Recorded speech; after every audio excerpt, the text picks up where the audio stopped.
Hello. आप सभी मित्रों को एक बार पुनः मेरा नमस्कार। आप सबका हार्दिक स्वागत करता हूं अपने चैनल डॉक्टर कौशलेन इंडियन हिस्ट्री में। आज की टॉपिक है शिवाजी की सैनिक व्यवस्था, सैन्य प्रशासन, जिसमें घुड़सवारी, पैदल सैनिक, तोपखाने और सैनिकों की यूनिट का विभाजन क्रमशः उल्लेख करते हैं। क्योंकि शिवाजी एक छोटे से जागीरदार से छत्रपति बने थे, गुरिल्ला युद्ध में माहिर थे और शिवाजी की सैन्य व्यवस्था, सैन्य प्रशासनिक व्यवस्था की बुनियाद इतनी मजबूत थी कि बाद में पेशवाओं के समय एक अटक से कटक तक मराठा साम्राज्य उस प्रशासनिक व्यवस्था, उस सैन्य व्यवस्था पर टिका रहा।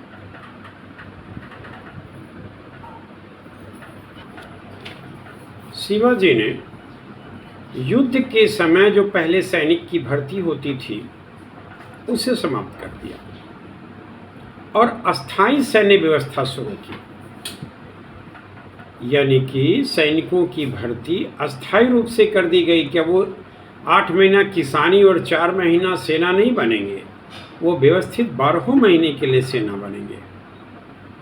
और ऐसे सैनिकों में शिवाजी के समय 40,000 घुड़सवार सैनिक और 10,000 पैदल सैनिक थे। यानी कुल 50,000 सैनिकों की एक टुकड़ी उन्होंने शुरू में बनाई थी।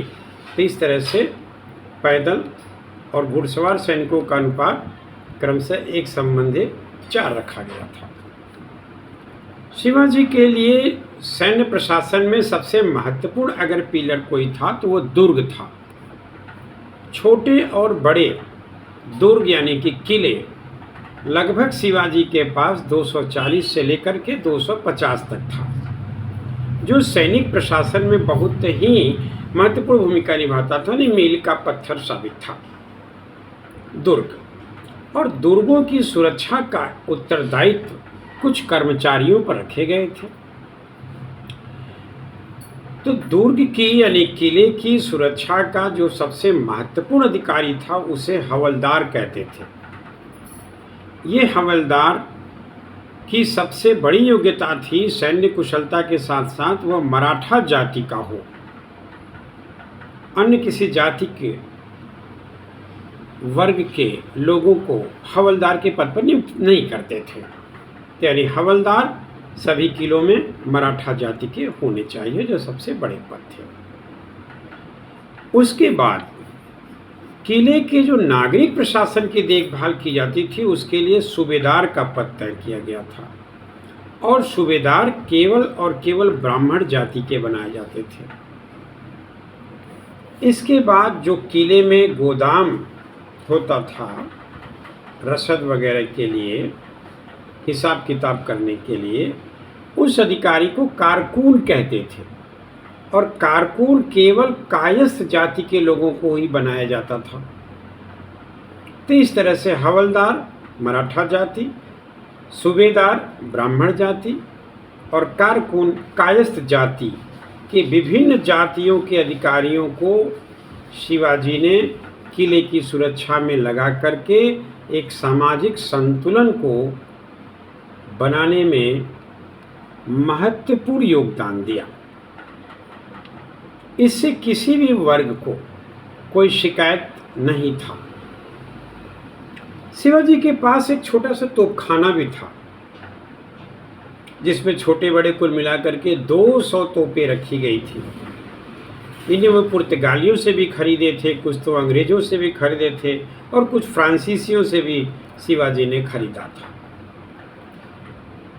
तो ये घुड़सवार और पैदल सैनिकों की टुकड़ी के अलावा एक नौसैनिक यानी कि जल सेना भी शिवाजी ने तैयार किया था। विशेषकर कोंकण विजय के बाद उन्हें ऐसा महसूस हुआ कि एक मजबूत नौसैनिक बेड़ा बनाई जाए। इसमें 5 प्रकार के नाव रखे गए थे और इन प्रकार के यानी कि उन नाव की जो वैरायटी थी, कुछ में तो बंदूकें थी, कुछ में धनुष रखे जाते थे, कुछ में केवल रसद रखे जाते थे, कुछ में केवल सैनिक होते थे, तो इस तरह से जो 5 प्रकार के नाव थे, इनके लगभग 400 नाविक बेड़ा होता था। और ये नाविक बेड़ा में कई तरह के एडमिरल होते थे, यहाँ तक कि मुसलमान सैनिक भी शिवाजी रखते थे। जैसे दौलत खान एक महत्वपूर्ण एडमिरल के पद पर था। इन 9 सैनिक बेड़ा के जो सैनिक अड्डे बनाए गए थे, वो कोलावा में, कल्याण में, भिवंडी जैसे नगरों में बनाए गए थे। अब शिवाजी के सैन्य प्रशासन में अश्वारोही और पैदल सेना का भी विभाजन का उल्लेख आवश्यक है।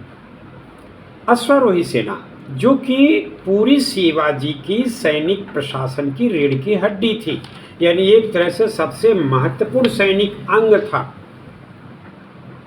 घोड़े और अश्वारोही सेना। इन सैनिक संगठन को पागा कहते थे। पागा शब्दावली का प्रयोग अश्वारोही सेना के लिए किया जाता था। इसमें 2 प्रकार के सैनिक बनाए गए, एक तो बरगीर, दूसरे सिलेदार। बरगीर सैनिक होते थे जो मराठा प्रशासन की ओर से अस्थायी होते थे। इन्हें समान वेतन, इनको घोड़े, अस्त्र शस्त्र सभी कुछ सरकारी मिलता था। एक तरह से सरकारी अश्वारोही सेना थे बरगीर। दूसरे सिलेदार होते थे। ये वे सैनिक होते थे जो युद्ध के समय भर्ती किए जाते थे, लेकिन इन्हें अपना घोड़ा भी लाना होता था, अपना अस्त्र शस्त्र भी लाना होता था, अपनी सुरक्षा कवच भी लानी होती थी। इन्हें एक तरह से ये समय के साथ घटते बढ़ते रहते थे। तो अस्थाई बरगीर जो सैनिक जो सरकारी अश्वारोही सेना थे, और सिलेदार जो व्यक्तिगत अश्वारोही सेना थे।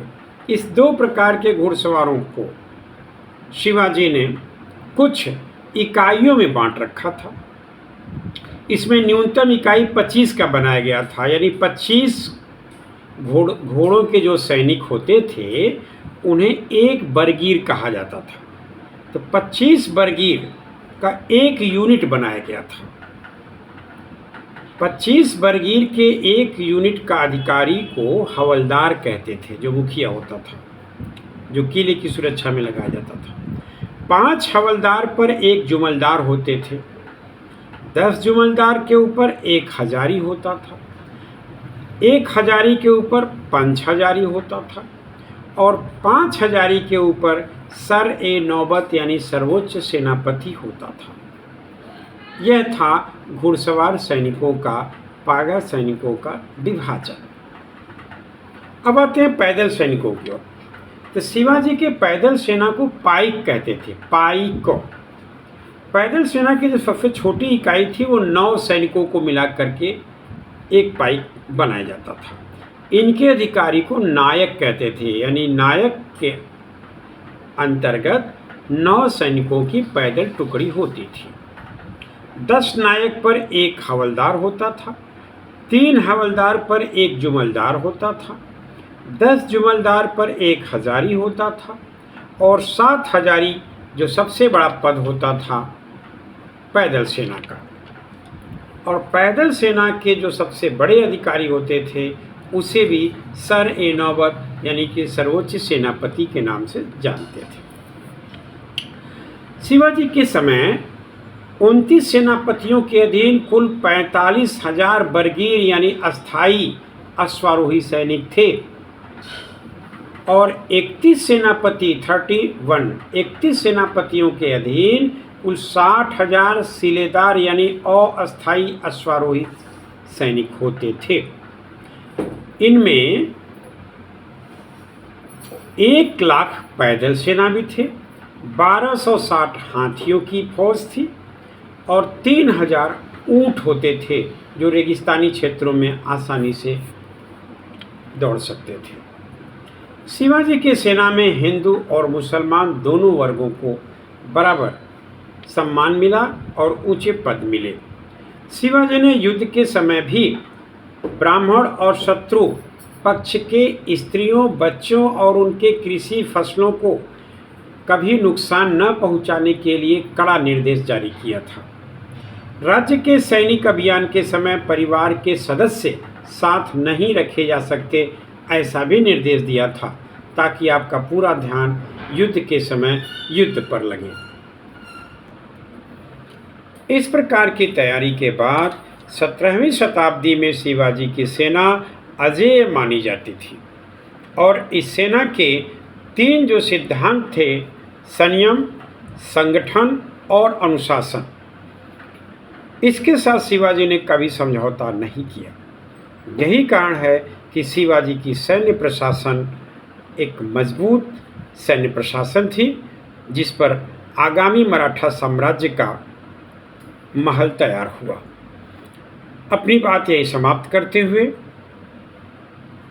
धन्यवाद। जय हिंद, जय भारत।